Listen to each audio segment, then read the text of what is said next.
A very good morning to all my dear students. I am Kiran Vaid, your English teacher. Welcome back to my literature class. Today we will start our chapter number 3 of your literature book. So open your Raindrops books and open page number 28 and read it with me. Chapter number 3 and name of the chapter is Some Apples Please. Some Apples Please. So let's start. Get started. Use the clues to complete this crossword. The clues describe different kind of fruits. Here are some clues that are all about different kind of fruits. यहाँ पे आपको hints दिए हुए हैं, clues दिए हुए हैं जो आपको fruits के बारे में है और आपको उनको पढ़ के यहाँ पे fruits के name complete करने हैं. Has a prickly outer covering with yellow fruit inside. बाहर से ये थोड़ा नुकीलों वाला होता है, कांटों वाला होता है और अंदर इसके येलो फ्रूट होता है. Small and round this fruit can be green और पर्पल. ये छोटा होता है, राउंड होता है, गोल होता है और इसका कलर जो होता है ग्रीन भी हो सकता है, पर्पल भी हो सकता है. If you eat this fruit every day it will keep the doctor away. अगर आप इस फ्रूट को हमेशा खाओगे, डेली खाओगे तो ये डॉक्टर को दूर भगाता है. Yellow and ripe this sweet fruit is loved by monkeys. ये जब पकता है तो येलो होता है और ये फ्रूट मंकीज को बहुत पसंद है. Green and round this fruit has many tiny seeds in the centre. ये ग्रीन होता है, राउंड होता है और इसके अंदर बहुत छोटे छोटे सीड्स होते हैं.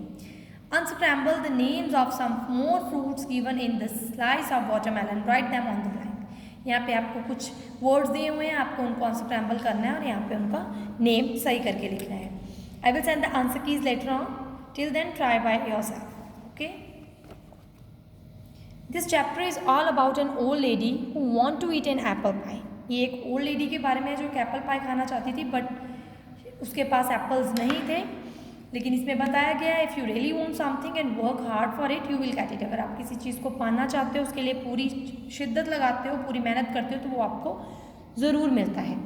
Now let's start section 1. This happened a very long time ago in England.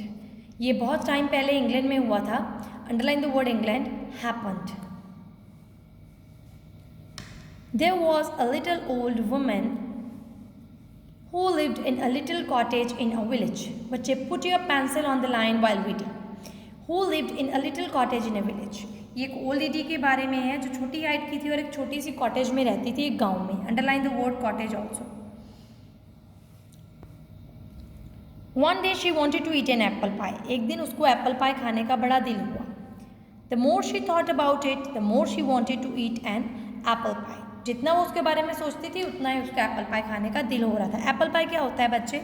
It's a bake dish of pastry filled with sweetened apples. ये एक बेक करी हुई डिश होती है जिसमें पेस्ट्री फिल करी होती है, मतलब इसमें फिलिंग करके इसको मीठे एप्पल्स से बनाया जाता है. Okay.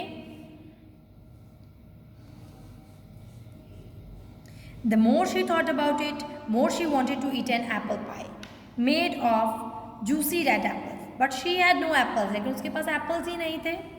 She had a pear tree full of ripe yellow pears and a plum tree full of juicy red plums. उसके पास क्या था? उसके पास एक pear tree था, एक plum tree था जिसपे बहुत ripe yellow pears और उसके ऊपर पके हुए pears और plum लगे हुए थे. ठीक है. But how can one make an apple pie with pears or plums? लेकिन कोई pears और plums के साथ तो नहीं बना सकता apple pie. And the old woman longed for an apple pie. लेकिन उसकी जो विश थी वो एप्पल पाई खाने की थी. Underline the word long also. I know what to do. I will take some of my plums to the market and get apples in exchange. Underline the word exchange for them. She said to herself. उसने अपने आप से कहा कि मुझे पता है मुझे क्या करना है. मैं प्लम्स को लेके जाऊंगी मार्केट में और उसके एक्सचेंज में, उसके बदले में मुझे एप्पल्स मिल जाएंगे.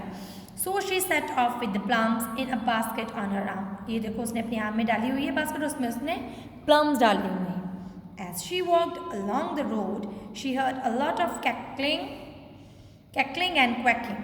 जब वो जा रही थी रास्ते में उसको cackling और quacking मतलब उसको ducks की, birds की ऐसे बहुत सारी ऊंची ऊंची आवाज़ें सुनाई थी. She peeped. Underline the word cackling, quacking and peeped also. She peeped over the hedge. Underline the word hedge and saw a young woman trying to herd a flock of hens, ducks and geese. तो उसने जब झाँक के देखा तो उसने वहाँ पे देखा कि एक यंग वुमेन जो थी वो हेन्स, डक्स और गीस के जो झुंड था उसको खाना दे रही थी. Aren't these birds noisy? उसने कहा क्या ये बर्ड बहुत ज़्यादा शोर नहीं मचाते हैं? Then the young woman and the old woman started talking like old friends. तब वो दोनों एक दूसरे से एक पुराने दोस्त की तरह बातें करने लगी.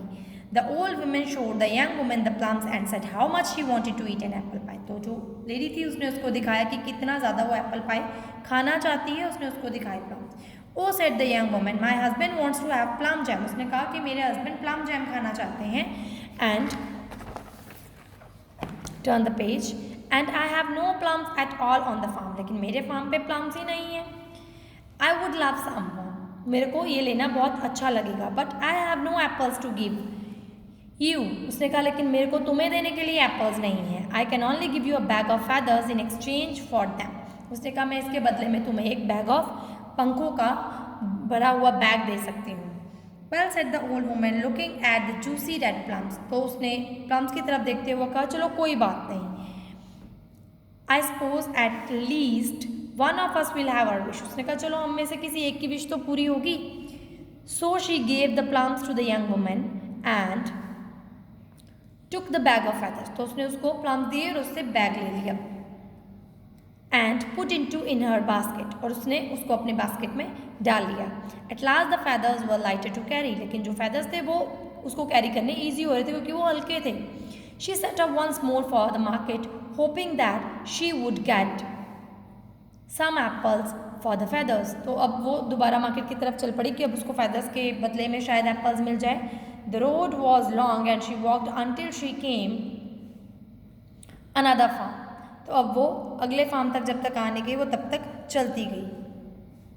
The most delicious, underline the word delicious, smells came floating, underline the word floating, out of the kitchen window of the farmhouse. जो फार्म हाउस था उसकी किचन में से बहुत ही अच्छी खुशबू आ रही थी. Delicious मतलब स्वादिष्ट. The old woman stopped at the gate to smell the fresh bread and cakes. तो वो वहाँ पे रुकी उस फ्रेश ब्रेड और केक की खुशबू सूंघने के लिए.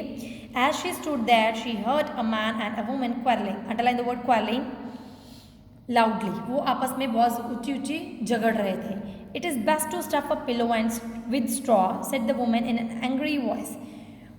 जो वो वहाँ पे जो वुमेन थी वो लड़ रहे थे आपस में. वो एक पिल्लो को भरना चाहते थे. उसका हस्बैंड कह रहा था वो स्ट्रॉ से भरेगा लेकिन वो उसकी जो वाइफ थी वो कह रही थी कॉटन से भरेंगे.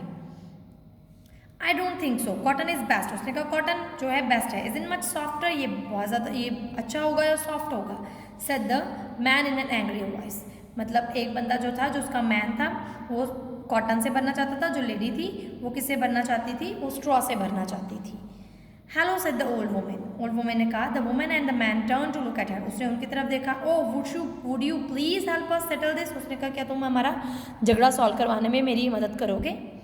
Is it better to stuff a pillow with straw और कॉटन. कहते एक पिलो को स्ट्रॉ से भरना अच्छा रहेगा या कॉटन से? We can't agree said the women. उसने कहा हम मान नहीं रहे हैं. वुमेन ने कहा. Oh neither said the old women. Underline the word neither. I would stuff it with feathers. Underline the word feathers also. Feathers make the best pillow. उसने कहा मैं तो तुम्हें ये सलाह दूंगी कि तुम फैदर से भरो, ये एक अच्छी ऑप्शन होगी. Oh but we don't have feathers said the couple sadly. उन्होंने कहा लेकिन हमारे पास तो फैदर्स ही नहीं है. Turn the page. That is hardly a problem answered the old women quickly and she gave the bag of feathers to them. उसने कहा ये कोई इतनी बड़ी प्रॉब्लम नहीं है. उसने उनको फैदर्स का बैग दे दिया. Oh thank you said the couple. Couple ने उनको थैंक्स बोला. I would love to have some apples in return. उसने कहा कि मैं इसके बदले में एप्पल्स लेना पसंद करूँगी. We have no apples. उसने कहा हमारे पास तो एप्पल्स ही नहीं है. But here is some freshly baked bread. लेकिन यहाँ पे फ्रेश बनी हुई ब्रेड है. Said the man. आदमी ने कहा. And gave her 2 large loaves. Underline the word loaves. Fresh from the oven. उसने अवन से निकाल के उसको 2 बड़े बड़े उसके ब्रेड के पीस दिए. Well at least I can have bread and soup for dinner. जो उसने कहा कोई बात नहीं मैं डिनर के लिए ब्रेड और सूप ही खा लूँगी. Thought the old women. Even if I didn't get any apples. उसने कहा अगर मुझे एप्पल्स नहीं मिले. I did stop the quarrel. उसने कहा मैंने लड़ाई तो एटलीस्ट रोक दी. Now we will do section 2 in our next video. Till then keep practising. Read the page 29 and 30 thoroughly. And if you found any problem, अगर आपको किसी भी वर्ड में प्रोनाउंसिएशन में प्रॉब्लम होती है then you can watch the video again and again. Thank you. Take care.